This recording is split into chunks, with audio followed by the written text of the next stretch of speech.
Metacognitives Training bei Depressionen im Alter präsentieren zu können. Wie Sie das bestimmt schon gesehen haben, werde ich zur Abwechslung auf Englisch präsentieren. Sie können aber sehr gerne auch Fragen auf Deutsch stellen.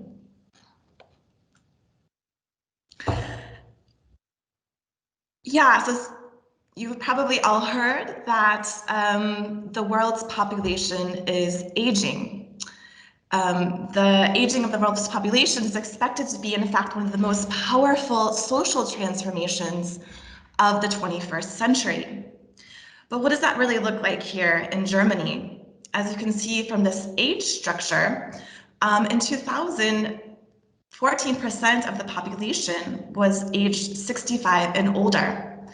Perhaps more importantly, that equates to an old age dependency ratio of 22 older adults to every 100 people of working age. And this number, this percentage of individuals 65 and older is expected to almost double by 2050 to 26%. And again, this is the equivalent of an old age dependency ratio of 49 older adults to every 100 people of working age. In response to the aging of the world's population, there are a number of changes that are needed in our society, but also to the infrastructure. And the World Health Organization has made a number of recommendations of how we can prepare ourselves for the aging of the world population. And specifically, they've recommended that there needs to be more development of and accessibility to older, person-centered and integrated care. Additionally, there needs to be an improved workforce that's ready and trained to work with older adults. Among the disorders that lead to disability within later life, depressive disorders counts as number 14, and it leads to one of the top causes of years of life lived with disability. So what does this mean exactly? So one of a large-scale epidemiological study, which was recently published, found that in Western Europe, so in Germany, the prevalence rate of depression among older adults, 65 and older, was 26%. As you can see in other countries in Central and Southern Europe, this prevalence rate is even higher, so up to 35% of individuals screen positive for depression. However, when they looked at the number of these individuals who screened positive for depression who were actually receiving mental health care, the number was actually quite surprising. So as you can see here in Germany and Western Europe, 76% of older adults who screened positive for depression were not receiving any kind of mental health care treatment. And this number is greater in Scandinavia and Central and Eastern Europe. So a large number of older adults suffering from depression are not receiving any treatment. So what is the status of the treatment of late life depression currently? So we know that cognitive behavioral therapy is effective among older adults with a moderate to large effect size. However, among the older adults who actually seek therapy, only 40% will have to wait at least 6 months before they can begin therapy. This is problematic because a longer wait time before you can begin treatment is associated with poor outcomes, including treatment response, lower rates of remission, and chronicity of symptoms. Although antidepressant monotherapy has also been shown to be effective among older adults, treatment with antidepressants alone is limited by side effects. Many older adults are already taking multiple medications and may not prefer to take another medication. Adherence to these medications might be limited by factors such as memory problems or poor organization of medications. And once medication is discontinued, it cannot prevent relapse. Moreover, there's a need for life phase specific psychological treatments because we know that the problems among older adults are very heterogeneous, such that some individuals will have difficulty adjusting to life when they meet retirement age, or perhaps will lose close relationships, whereas other individuals will have completely different problems, such as difficulties with mobility or loneliness. In order to meet these needs, including the treatment gap, which I mentioned, the long wait time to begin therapy, the limitations to antidepressant monotherapy, and life phase specific problems among older adults with depression, my colleagues and I developed a training called Metacognitive Training Silver, which is specifically for treating depression in older adults. And I'd like to tell you a little bit more about this today and show you a few slides regarding the treatment that we've developed. It's presented all through PowerPoint slides and is a group intervention. And it's a cognitive behaviorally based group intervention. There's a large number of different metacognitive trainings for different disorders, including psychosis and depression among younger adults. And MCT-Silver is a variant of the metacognitive training programs. It's a low threshold treatment, so it was one of our goals that individuals from many healthcare areas could administer the treatment. So as I mentioned before, it's administered through PowerPoint slides. All patients get homework, which is printed out in a booklet, and it's a very structured treatment. So it can be administered by nurses, by ergotherapy, by psychologists, by doctors, by many different individuals working in the healthcare system. And at its core, MCT-Silver seeks to address cognitive biases and unhelpful behavioral patterns that contribute to the onset and maintenance of depression in later life. I'll talk a little bit more what I mean about cognitive biases, because I know not all of you come out of the psychology area. And so what are cognitive biases? They're basically thinking styles that are one-sided, distorted, and not based on reality. And although we all use cognitive biases, all of us use different cognitive biases to make decisions and to think about the world in our daily life, Metacognitive Training Silver focused on the specific cognitive biases which have been shown to lead to depression. Those are cognitive biases such as black and white thinking or catastrophizing. I'll show some more examples of that in a couple minutes. An illustration of how cognitive biases might work by individuals who are depressed. For example, you have your birthday and a good friend does not call you. So one way to react to the situation is you might think, oh, that jerk, he's always thinking of himself and never of other people. And that would probably lead you to feel angry and to perhaps send a vicious email to this person. Other reactions would be to say, oh, something terrible must have happened, which would make you perhaps feel afraid, or he forgot about me because I'm not important to him, which you would probably feel sad about. So those are all examples of these cognitive biases, one-sided thinking styles. In MCT-Silver, we seek to help patients find a more balanced thinking style in that they contribute the situation not to one cause, but to perhaps several causes, including, yeah, maybe his phone battery was dead or he had the wrong date in his calendar. And if you have this type of attribution, you would probably stay calm and be able to enjoy your birthday celebration. So that's an example of trying to find a more balanced thought, which would not necessarily support your depressive assumptions. As I mentioned, the training is called Metacognitive Training Silver, so it's also important to define what I mean with metacognitions, particularly because there's a lot of different definitions of metacognitions.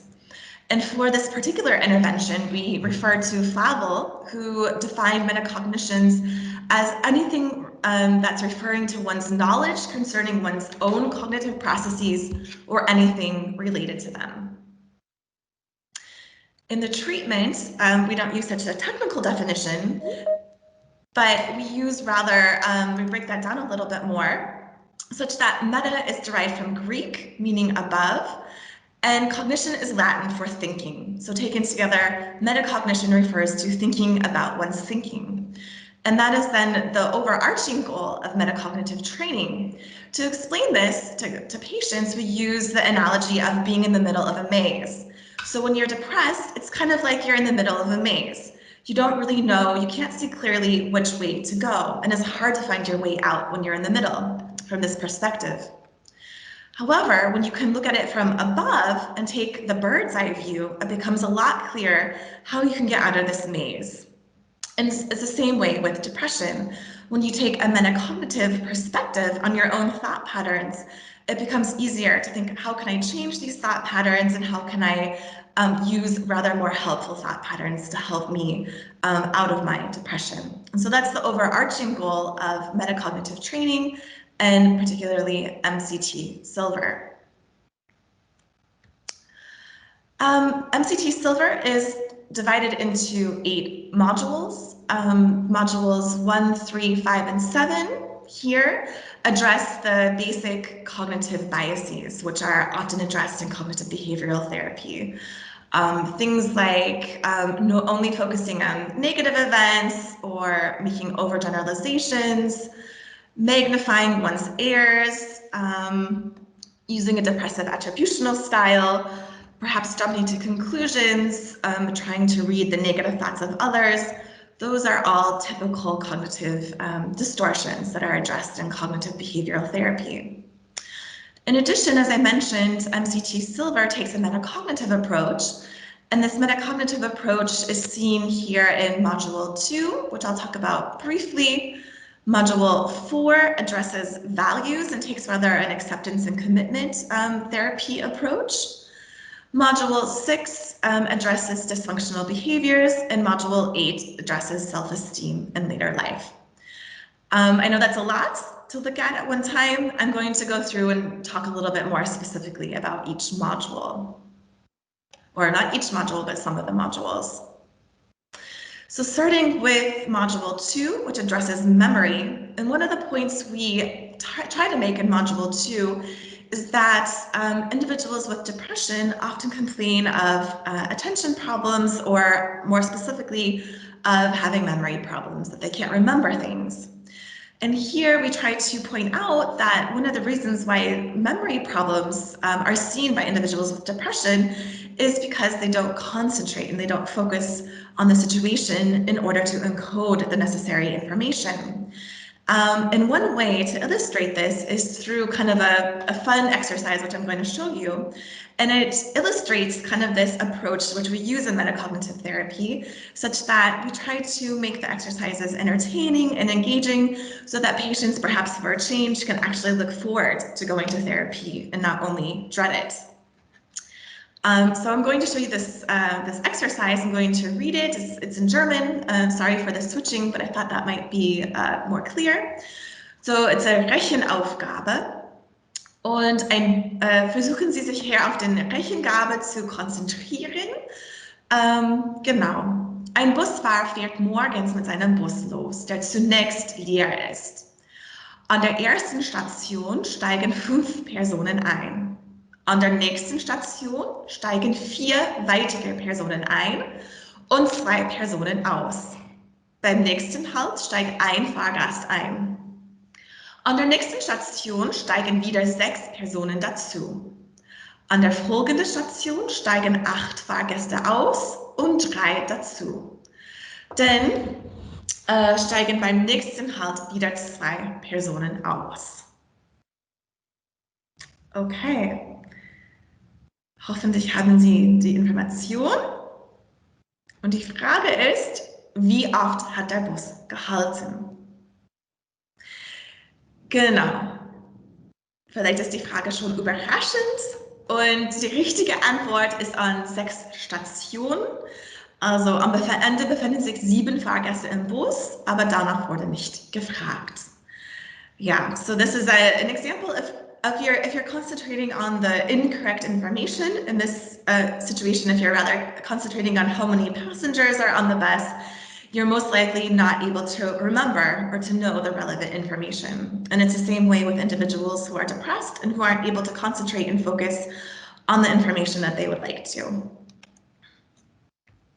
Another example of exercises in MCT-Silver come from Module 7 with regard to jumping to conclusions and catastrophizing.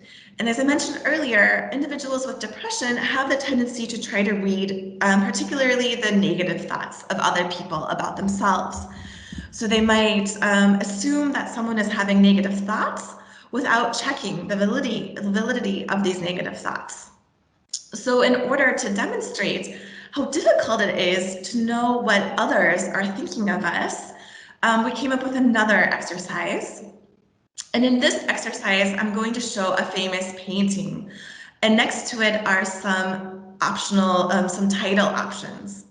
And so it's your task to try and figure out what is the correct name of the painting. Perhaps you know these paintings, as I mentioned, they're quite famous. But I invite you to try this exercise, and you can write your answer in the chat if you'd like. Once you think that you're sure of the correct answer, here is the first painting. So again, take a look at the picture and try to figure out what could be the correct title for this painting. If you'd like, you can write it in the chat.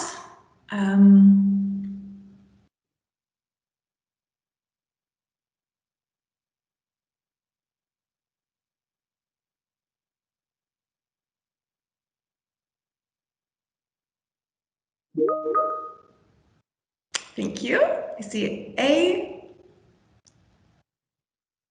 Any other ideas? B. Okay, great. Thank you. Also, the right answer is indeed B, die Brautwerbung. But it's of course hard because we don't have many clues. There are many objects, many things that perhaps fit well with that title, but there's actually other objects and other aspects of the painting which would also fit well with other options. I have one more of these, which I'll show you. So here's a second one. Again, try to think what could be the correct title of this painting.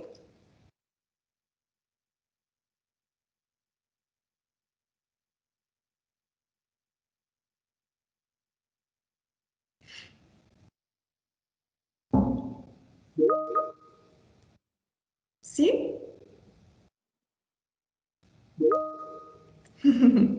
This time it has to be A. Okay. Yeah. So again, it's B. D. Right. But as you can see here, it's really hard to come up with the correct answer if you don't know perhaps the painter, if you don't know perhaps what some of these items have for an historical meaning.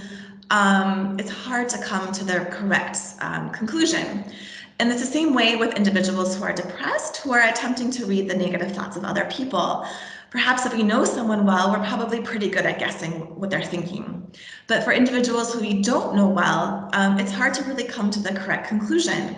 And with depression, especially when it's something negative about yourself, you run then the large risk of confirming your negative expectations unjustifiably, so that you think something negative, whereas the other person perhaps wasn't thinking that at all. So here we try to help patients gain a new perspective and say, I should take time and think about these negative thoughts before accepting them as true. I have one other example of an exercise from the same module. And here I'm going to show a story with pictures. However, I'm going to show you the last part of the story first in the picture. So it's a Bildergeschichte. And here you see this is the last picture of the story. This is what happens at the end of the story. And here are the different options that you can choose regarding what is going on in this story. So again, you have very little information, just the one picture. But perhaps you can come to, maybe you have a guess about what's going on here in this story. If you'd like, you can go ahead and write it in the chat.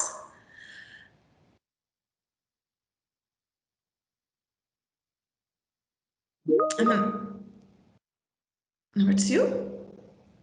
I'm going to show the second picture.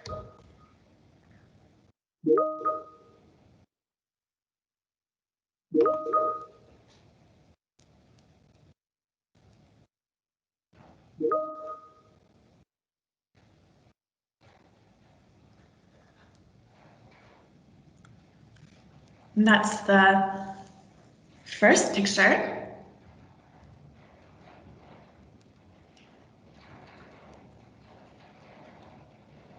Okay. Yeah, so counter to what you perhaps thought at first, the correct answer is number 3, that the driver of the blue car is being unfairly criticized because he took the 2 parking spots. But as you can see at the beginning of the story, there was no other option. He had to park there. So again, this refers to jumping to conclusions that before you reach a final decision about what's going on, you should take a step back and think if you have all of the necessary information to reach that conclusion. And it's the same perhaps with depression, that individuals with depression may tend to catastrophize or reach overly hasty decisions based on little information. I wanted to show a couple examples of the exercises that are specifically for older adults. For example, here in Module 4, we address values. So this comes from those of you who know acceptance and commitment therapy. This is drawn from that approach. And as you can see here on the right side in the circle, here are different areas of life. So family, friends, hobbies, politics. And we ask patients in the sessions to think about what are your values in these different areas of life. We know that when individuals are depressed, they tend to lose sight of their values and don't live their lives according to their values. And so that's one of our goals, is that we help patients begin to redefine their values and think about, how can I live my life more in line with my values? And in the next slides in this session, we then take some time to help patients find concrete steps they can take in order to live their life in more in line with their values. And the last module, Module 8, is dealing with self-esteem in later life. And in this particular exercise, we focus on the positive parts of aging. So there's a lot of focus on getting older and what are the negative aspects, particularly in our society, with wrinkles, forgetting things, not able to do it as much. Older adults are often marginalized. And so we wanted to take the time to think about, is that really true? Or are there perhaps positive aspects to getting old? And here's a list of ideas which we came up with. Our participants often add their own ideas. Some funny suggestions sometimes are things like, I can eat whatever I want. I don't have to worry about my figure. When I'm already 80, I can eat as much chocolate as I want. Other ideas would be things such as wisdom, having more life experience, perhaps for some individuals becoming a grandma or grandpa, and also being able to finally give their grandchildren as much chocolate as they would like, having less pressure at work and more freedom to do what they want with their free time. So that is one of the examples of specifically how we try to combat and reduce negative connotations related to getting older.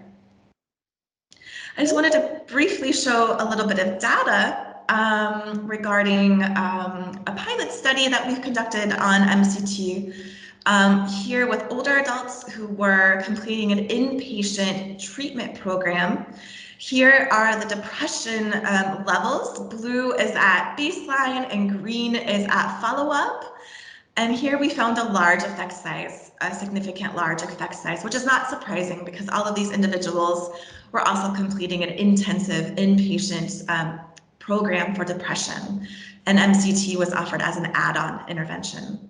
But we did find there a significant improvement in depression, as well as dysfunctional attitudes between baseline and follow-up, however, at a smaller effect size, as you can see. Moreover, which is more important for this particular study, was the acceptance. And here's just a few of the items we used to measure acceptance. And as you can see, a large percentage of patients endorsed the positive aspects of participants participating in MCT-Silver, including that the training was an important part of their treatment. It helped their understanding of the disorder, and that they would apply the lessons they learned in their everyday life, and that MCT was useful and sensible. Therefore, that speaks For the acceptance of the intervention, which is a very important indicator, especially with regard to therapy, because we know that there's also a very high dropout rate of patients, particularly those with depression, who may be experiencing anyway hopelessness, reduced interest in therapy or in life in general, low motivation, things like that. It's sometimes hard to keep them in therapy. So this is really promising feedback. However, as I mentioned, this is just a pilot study. So it remains to be seen to what extent MCT-Silver is more effective than an active treatment condition. To address that question, we just wrapped up actually a randomized control trial examining 80 participants with depression who completed either MCT-Silver with treatment as usual or an active intervention, cognitive remediation. And we compared them at 2 time points to see to what extent was there a more reduction of depressive symptoms in MCT-Silver compared to cognitive remediation. So to wrap up, MCT-Silver helps to close the treatment gap, which I mentioned before is very large, especially among older adults with depression. It addresses life phase-specific problems among older adults, and the feasibility and acceptance of MCT-Silver has already been demonstrated. We have conducted 1 study in an uncontrolled setting with inpatients who are undergoing an intensive treatment program, which is a good start. However, this study, as well as our current randomized controlled trial, is conducted by individuals in our own group. Therefore, there's a potential allegiance effect. Again, we don't have the results yet to look at the efficacy compared to an active treatment. Hopefully, next time I present, I can share some data on the outcomes of this trial. And also the long-term efficacy remains to be studied. So we don't know if the outcomes, if there are positive and significant outcomes, if those are maintained longer than 3 months. So that remains to be known. So in closing, I'd like to especially thank the funders of this study, the Powala Stiftung and the UKE Stiftung, as well as my colleagues at the Universitätsklinikum Hamburg-Eppendorf. Yeah, vielen Dank. Thank you also for your attention.